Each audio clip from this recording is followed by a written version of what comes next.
warahmatullahi wabarakatuh. Di video ini saya akan membahas tentang ghibah.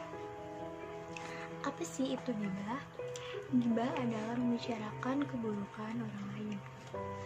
Ghibah ini tertuang di Al-Quran dalam surat Al-Hujurat ayat 12 yang berbunyi, A'udzu billahi minasyaitonir rajim.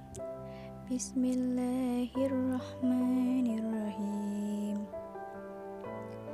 Ya ayyuhallazina amanu ijtanibu katsiran minaz-zanni inna ba'daz-zanni ithmun wa la tajassasu wa la yaghtab ba'dukum ba'da ayuhibbu ahadukum ayakula lahma ahihi maitan fakarihtumuh wattaqullah innallaha tawwabur rahim, yang artinya, wahai orang-orang yang beriman, jauhilah banyak dari prasangka. Sesungguhnya sebagian prasangka itu dosa, dan janganlah kamu mencari-cari kesalahan orang lain. Dan janganlah ada di antara kamu yang menggunjing sebagian yang lain. Apakah ada di antara kamu yang suka memakan daging saudaranya yang sudah mati? Tentu kamu merasa jijik, dan bertakwalah kepada Allah. Sungguh Allah Maha Penerima Taubat, lagi Maha Penyayang. Maha benar Allah atas segala firman-Nya.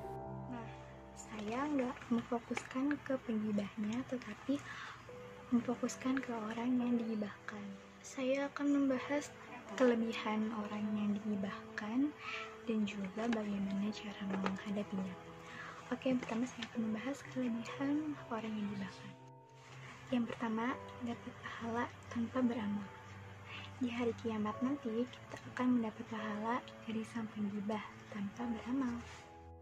Yang kedua, mengurangi dosa.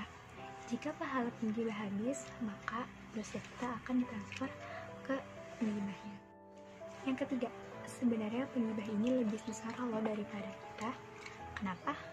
Karena sifat hasad membuat penggibah ini menghabiskan waktunya untuk memikirkan kita.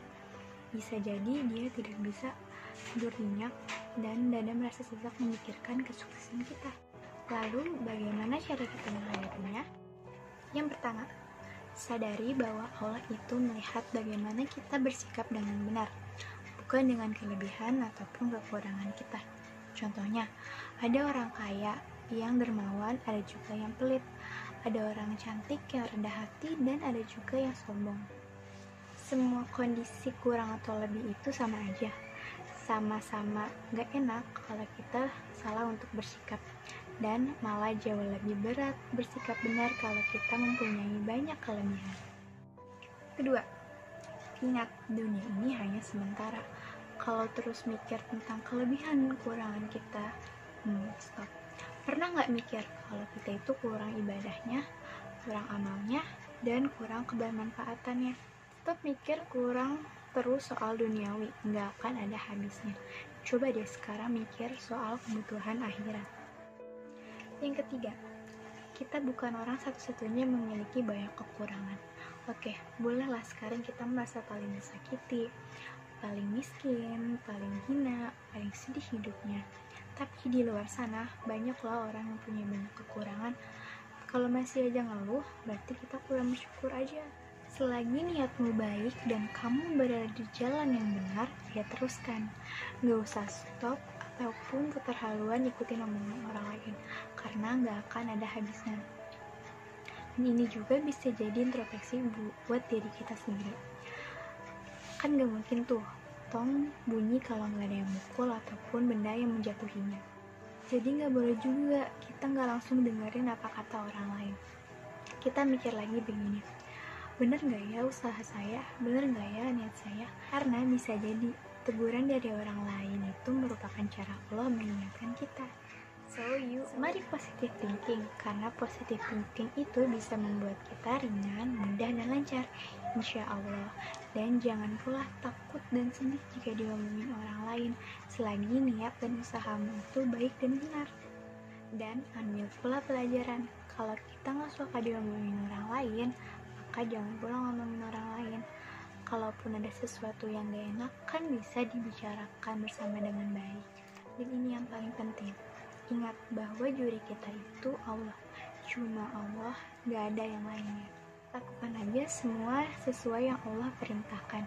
Jika ada perkataan yang gak enak, berlalulah, jangan dimasukin dalam hati. Ingat gak apa kata sahabat Nabi Muhammad SAW, yaitu Ali bin Abi Thalib? Jadi guys, yuk kita semangat dan selalu positive thinking, lakukan dan jadikan terbaik yang kamu bisa dan mampu, dan semoga bermanfaat. Sekian pembahasan dari saya, kurang lebihnya mohon maaf jika ada salah perkataan ataupun perbuatan. Wabillahi taufiq wal hidayah. Wassalamualaikum warahmatullahi wabarakatuh. Dadah.